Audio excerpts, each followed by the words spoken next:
Disinformation, चीन और Indonesia. Donald Trump द्वारा चीन पर टैरिफ लगाए जाने के बाद कुछ खबरें प्लांट की गई हैं, वायरल की गई हैं पोस्ट्स, और इसके बाद इंडोनेशिया और चीन के बीच बहुत सारी चीजें ऐसे चल रही हैं जैसी भारत में भी चलती हैं। तो वायरल का खेल सिर्फ अकेला चीन ही खेल रहा है या और देश भी इसमें इसी तरह से हाथ धो लेते हैं कि किस तरह से अपने पक्ष में सहानुभूति बटोरी जाए। फेयर ऑब्जर्वर पर येता पुरनामा और मोहम्मद जुल्फिकार रहमत के आर्टिकल को आप देखें और उस पे आज बात करते हैं कि डोनाल्ड ट्रंप द्वारा लगाए गए टैरिफ्स के बाद किस तरह इंडोनेशिया में चीन समर्थित भ्रामक जानकारियों की बाढ़ आ गई। नमस्कार, मैं प्रदीप हूं, आप फेयर ऑब्जर्वर हिंदी देख रहे हैं। बड़ा सवाल यह है कि एक देश अपने प्रति शानदार सहानुभूति जुटाने के लिए किस तरह के हथकंडे अपनाता है, यह हमें इस वीडियो में देखने को मिलेगा, जिसका आर्टिकल येता पुरनामा और मोहम्मद जुल्फिकार रहमत, जो कि इंडोनेशिया के रिसर्च स्कॉलर्स हैं, उन्होंने लिखा है। उनका कहना है कि टैरिफ लगने के बाद इंडोनेशिया में चीन के समर्थन में बहुत सारी जानकारियां एकदम इम्प्लांट की गई हैं, जिसमें धार्मिक कथाएं भी हैं और झूठे राजनीतिक दावे भी। भले इन दावों को खारिज किया गया हो, लेकिन इसका असर जो है वो लोगों की सोच पर साफ दिखाई दे रहा है।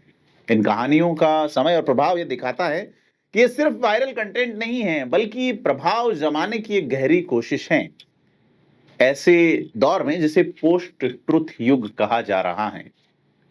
आपको बता दें कि डोनाल्ड ट्रंप के लिबरेशन डे टैरिफ के बाद इंडोनेशिया की डिजिटल दुनिया में भी चीन समर्थक फेक न्यूज वायरल होने लगी।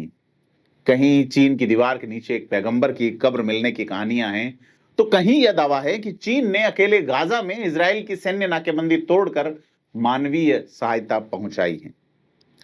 और ये बातें जनता की भावनाओं को छू रही है और एक नई बहस को जन्म दे रही है। हालांकि इन दावों का चीन या टैरिफ से कोई सीधा संबंध नहीं है, लेकिन इनका जो प्रसार है और उसकी जो टाइमिंग है वो थोड़ा ध्यान खींचती है। पहली लहर एक पुरातात्विक दावे से जुड़ी है, जिसमें दावा किया गया कि चीन की दीवार के नीचे पैगंबर जुल्किफली की कब्र है।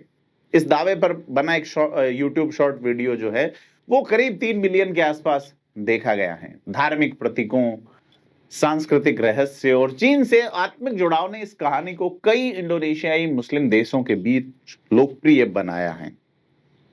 अब कमेंट्स की बाढ़ आई, कई लोग श्रद्धा में डूब गए तो कुछ शक से भी भरे।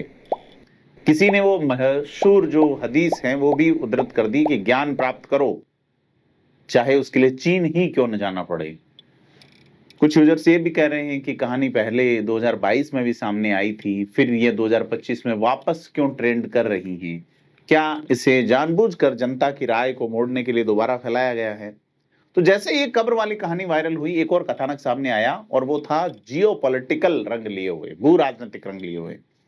कई सोशल मीडिया अकाउंट्स ने दावा किया कि चीन ने इजराइल की घेराबंदी तोड़ते हुए अकेले गाजा में मानवीय मदद पहुंचाई है। इंस्टाग्राम पर एक पोस्ट में यहां तक लिखा गया कि सिर्फ चीन ही इजराइल के नियंत्रण को चुनौती देने की हिम्मत रखता है। जी, इजराइल को कोई देश जो है वो मात दे सकता है तो वो चीन है। यह एक नैरेटिव सेट करने की कोशिश है। इस तरह की ये जो जियोपॉलिटिकल पोस्ट आई हैं, इसमें ट्रकों, सैनिकों और पैराड्रॉप्स की तस्वीरें एक धार्मिक या नैतिक मिशन का भाव दिखाते हुए थी, और इसका समय जो है वो भी रणनीतिक था। 2 मार्च से इजराइल ने गाजा की सीमाएं बंद कर दी, जिससे मानवीय संकट और गहरा हुआ। इंडोनेशिया में जहां फलस्तीन के प्रति भावनाएं गहरी हैं, वहां चीन का यह चित्रण लोगों को छूने वाला है। बड़ा सवाल है कि इस तरह की तस्वीरों का कई मीडिया संगठनों ने सच भी उजागर किया कि ये पूरी कहानी झूठी थी। वीडियो क्लिप को अलग अलग पुराने फुटेज से जोड़ के बनाया गया। 2024 के राहत अभियान, UNRWA के ऑपरेशन और अमेरिका, इंडोनेशिया व यूरोपीय देशों के ड्रॉप से चीन ने मदद का वादा तो किया था, लेकिन उसे जॉर्डन के रास्ते भेजा था, न कि किसी सैन्य घेराबंदी को तोड़ के। तो कुल मिला के यह जो है एक झूठ था, मिथक था, लेकिन ये झूठ तब तक अपनी बात कह चुका था। इन कहानियों ने चीन को मुस्लिम समुदाय का आध्यात्मिक साथी और पश्चिम का नैतिक विकल्प बनाकर पेश किया है। निडर, दयालु और टकराव से नहीं डरने वाला चीन। साथ ही इन कहानियों ने चतुराई से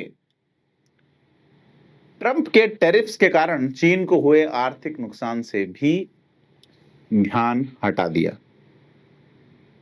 और सवाल वहीं आता है कि क्या एक संयोग है? तो फिलहाल यह कहना जल्दबाजी होगी कि इन सभी खबरों के पीछे बीजिंग है।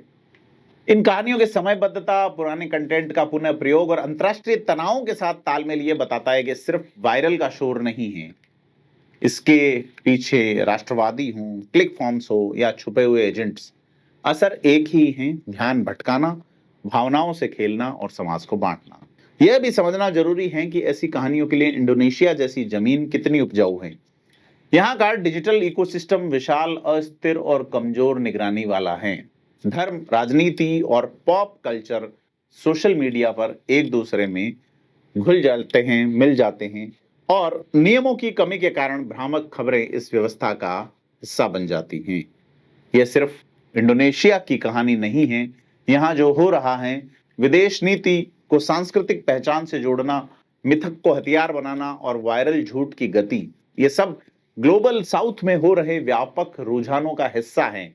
जैसे जैसे चीन की सॉफ्ट पावर बढ़ रही है और पश्चिम का प्रभाव घट रहा है, जनता की राय का असली युद्ध TikTok, YouTube shorts, Meta, WhatsApp जैसे प्लेटफॉर्म पे लड़ा जा रहा है, न कि किसी सरकारी प्रेस विज्ञप्ति में।